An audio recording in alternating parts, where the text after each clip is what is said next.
Hello, hello, hello, and welcome back to the Obsessive Maker podcast. My name is Sian, and I think it's been about 4 months since my last confession. Honestly, I have been so busy in real life that I haven't even had a chance to come and chat to you. So I thought the best thing to do is to save up all of my stuff and talk to you about it over a couple of episodes. And today I have an update on my 2024 WIP-Down to share with you.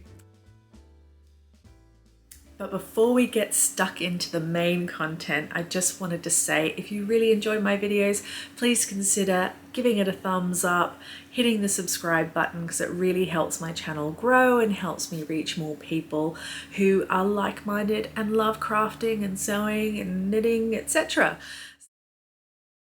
About 4 or 5 months ago, earlier in the year, I went through all of my WIPs, which means works in progress. A lot of them were long forgotten WIPs, and they had started to pile up and were causing me stress and anxiety and a lot of guilt as well, because they've been sitting there for a while, some of them for about 5 years. So over the last 4 or 5 months, I have been slowly working my way through my pile of works in progress to either finish or frog or donate them. I will admit though, I am looking down in front of me and I still have a significant pile, but I have some finished ones that I'm really happy to share with you today. And I know I'll get through the rest of them throughout the year, or if I decide to part with them, I will. So there was so much to go through in my last video that I actually ended up rewatching it just before filming this, just to make sure I had covered off on the things that I'm about to share with you today. So I'm going to share with you one of my most frustrating makes. Probably one of my biggest ones that required a lot of adjusting from the original pattern, and that is the seam work Danny pinafore dress. And I made it in a dark denim with I think it has a minimal stretch, maybe 1 to 2% stretch.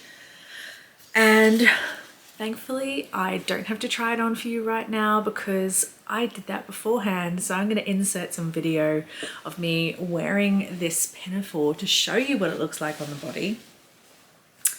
I say that it had a lot of adjustments that needed doing because basically the waist was just in the wrong spot for me on this dress. So I have a higher natural waist, so I needed more of an empire style shape, whereas I found that on the pattern the waist height from the waist seam to the bust was significantly longer, and if memory serves, it was about that much longer.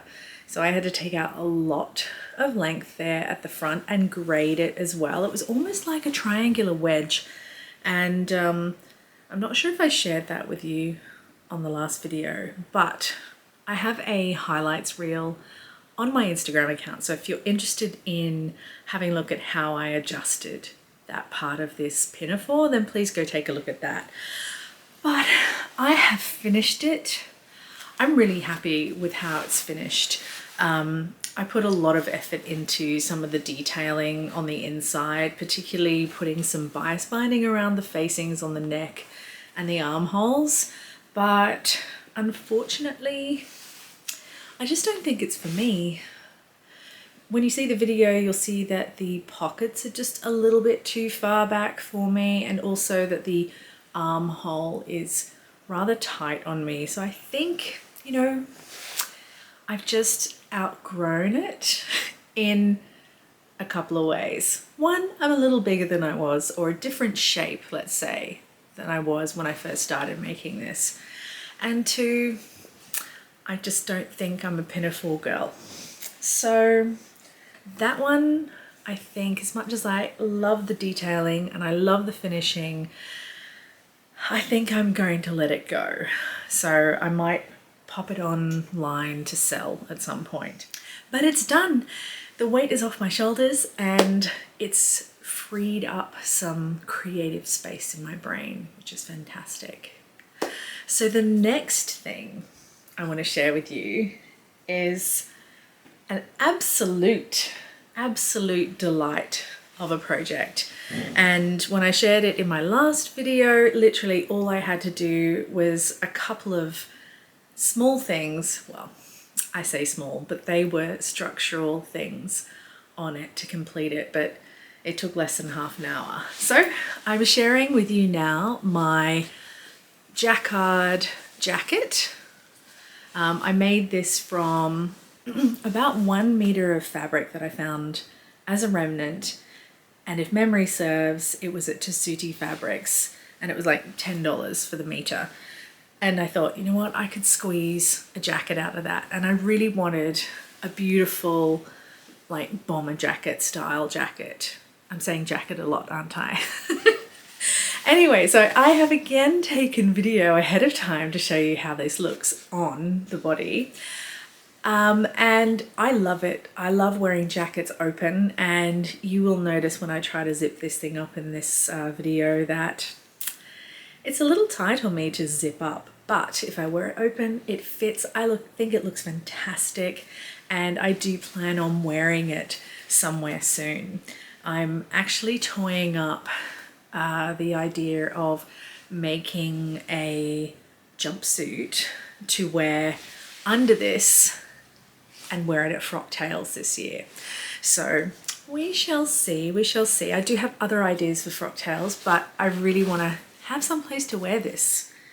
It's so cool.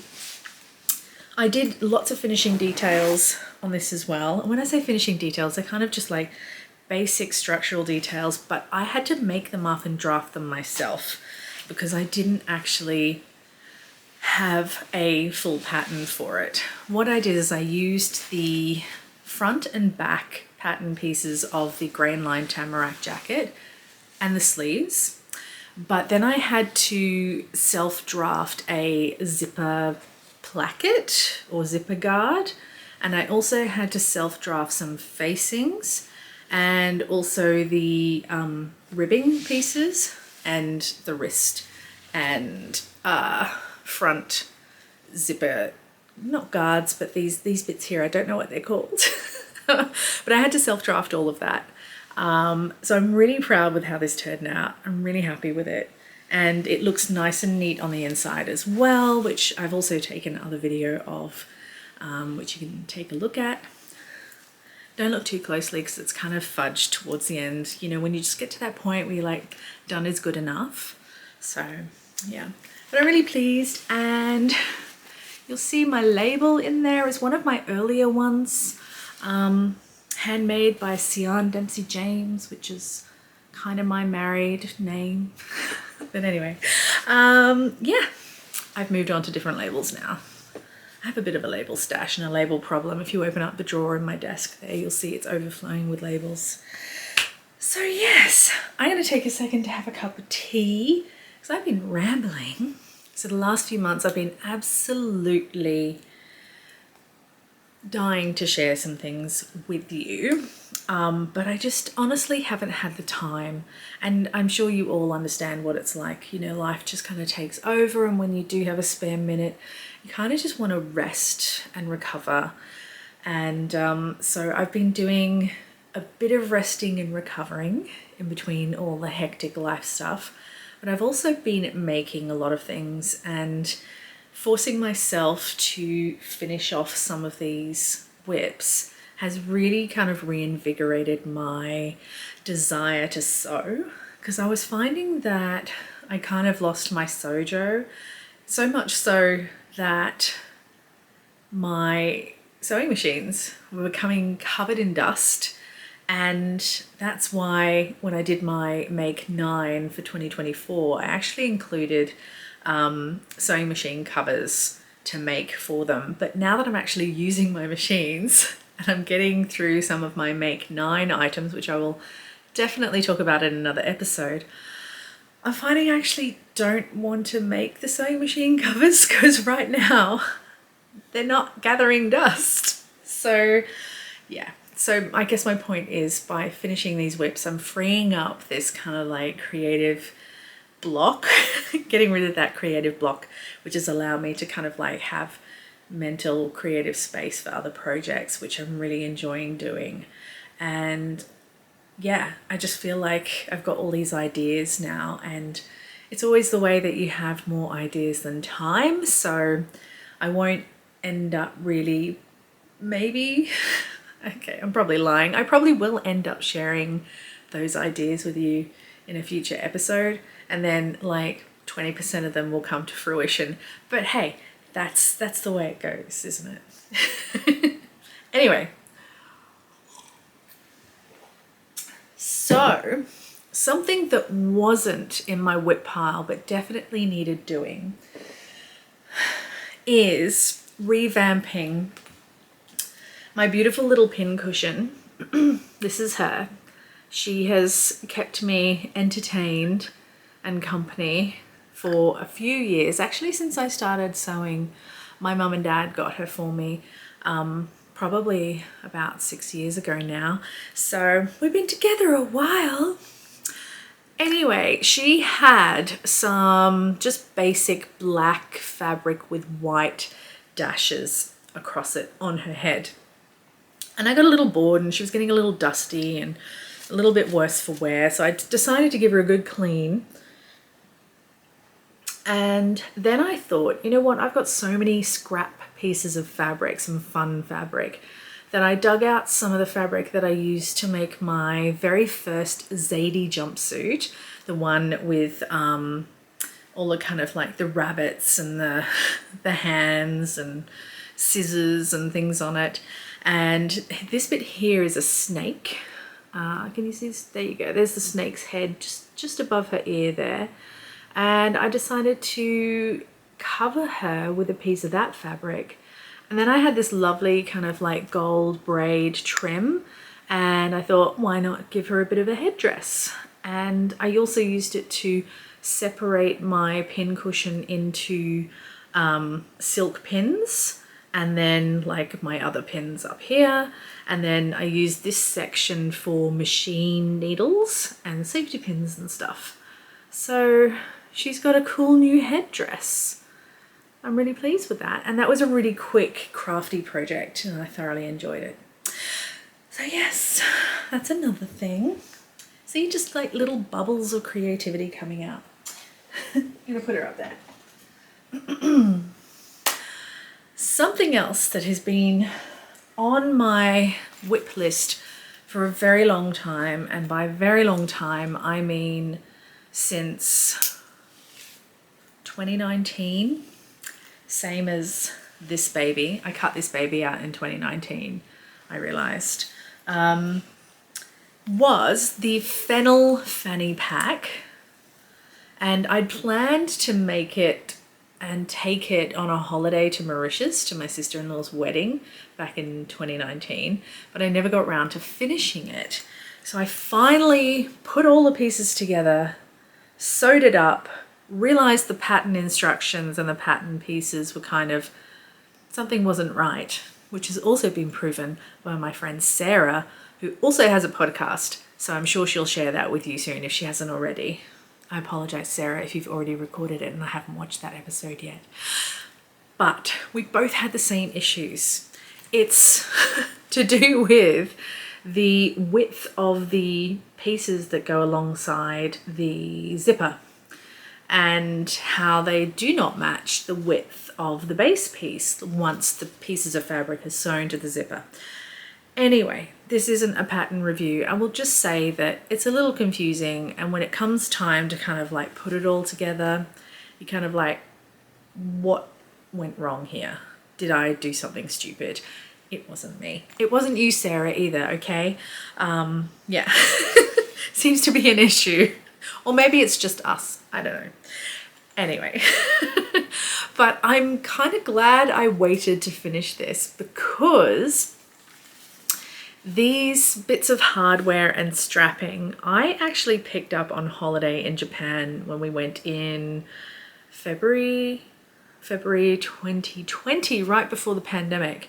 And I picked up some awesome strapping and clasps and all sorts of kind of like, you know, backpack and bag hardware while we're in Japan. So I was really excited that I got to use this rainbow fabric one, because it really goes well with the faded denim and also with the lining. I used some, I think it's Rifle Paper Company, beach sunbathing ladies on the beach. And I really think it goes really well with the rainbow strapping. And it's super cute. And again, I have taken photos ahead of time, so I'll pop one here so you can have a look at to see what it's like on. It's not very big, but it's big enough for a mobile phone. This is the normal sized iPhone 11, not the Max Pro or whatever it's called. So it's big enough for an iPhone, lip balm, a set of keys, a credit card maybe. It does have a front zipper as well. And yeah, so it's good for like when you're taking a walk or maybe going to the beach or just taking the dog for a walk or something, but that's pretty much it. So I use it to go out on walks and stuff like that. I just pop my house keys and my phone in there and a lip balm and my little earbud chargeable case, and it fits all of that, which is great. So yeah, will I make it again? No. I am done with fanny packs. I'm not done with bags though, which I'm about to share with you. So, speaking of bags, in my WIP pile, and I should actually say it wasn't really my WIP pile. Oh, it kind of was. It was one of those things that was both a WIP that wasn't sure what it was and was also a stash item. So I had some gorgeous, beautiful batik fabric in my stash. This is not the item, by the way, this is the fabric. And I'd made a dress out of it, which didn't end up working, let's just say. And I didn't want to waste the fabric because I bought this on holiday when we went to Langkawi, and there's this amazing batik studio there, and it was a little pricey, I will say, so I didn't want to waste it. And it's a gorgeous color. I mean, it's coral and fuchsia and pink, and yeah, it's just amazing. So I thought, why don't I quilt the pieces together? And by quilt I mean put some batting in between and do some actual quilting as opposed to piecing. So I didn't actually piece any bits together, I just put some batting between 2 layers of fabric and I quilted them. And then I wasn't sure what I was going to do with it. It just sat there for a couple of years because I was like, what am I going to do? There's only so much of it, so I don't want to waste it. Do I turn it into maybe a big bag, or do I make several smaller things out of it? Do I turn it into a cushion cover? And I just thought a cushion cover was a bit meh, and I didn't want to make any smaller bags. And then I had this idea in my head for making a bag out of leather that's in my stash, but making it in the style of those you know, those foldable bags that you can like put in your handbag and bring them out for your grocery shopping. It's a really basic, simple style. And I thought, let's just try that, because that shape of bag is really handy. Let's just do it and give it a go. And so I did. I drafted up a pattern from one of the ones in my stash and just adjusted it to the size of fabric that I had. And here we have my quilted batik shopping bag, and I will say it's reversible. I used up some gorgeous bias binding that I had in my stash. This particular one here is Liberty print that I actually made myself. I didn't make the Liberty print, I made the bias binding. And then I had this lovely kind of like gingham bias binding that I thought would work well with it. And this is the bag one way out, I will say. And then let me just convert it for you. give it a shake, give it a shimmy. And this is the bag the other way out. I've actually put a little patch pocket on there, and the bias binding still goes all the way around. So it's a really handy bag. And I've used it a few times as a project bag or just a bag to take my lunch to work in. And I really love it. I particularly like the Liberty bias binding around the pocket there. And so I turned that fabric into something useful and beautiful, and I'm really pleased with it. And I even have a leftover patch that I could potentially turn into a very small zipper pouch. And I do have a few other smaller pieces as well, just really small pieces. So I'm really eking every bit out of it that I can. So yes, so that's all the sewn items. And I realized that I do have a couple of knitted items which were in progress. They weren't languishing WIPs like the ones I've just shared with you, but they were in progress last time I shared them, and they're now done. And the first one is this gorgeous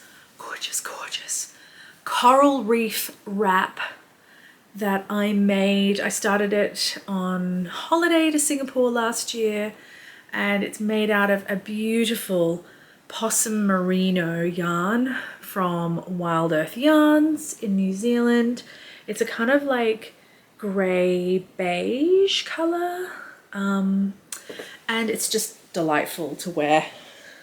We've had some really cold days, and it's great if you need to leave the house for a short time and just need something cozy. It is quite bulky, like it was supposed to be wider, but I opted to knit a narrower version, and I'm glad I did, because I think it was meant to be more of a shawl, like you wrap it around your torso and shoulders, but I'm more of a scarf girl. So yeah, so I went with a scarf type one, and it's beautiful. And here's another video of me showing it as well to you. I don't know what more to say. I mean, I highly recommend it. I've talked about the pattern before. It's just a delightful faux cabling effect made out of knits and pearls, and make one left and right, or make one left and right pearl. And yeah, it really opened my eyes up to different ways of creating texture and pattern without actual cabling. I've been a little bit afraid of cabling, but I'm kind of giving it a go now with another project which is on hold, but yeah. And finally, my other WIP was my Advent WIP, which was the Traveller's Shawl by Andrea Mowry. It's ginormous. It's huge. It's really big, and it's so big I don't know how to hold it up and show you.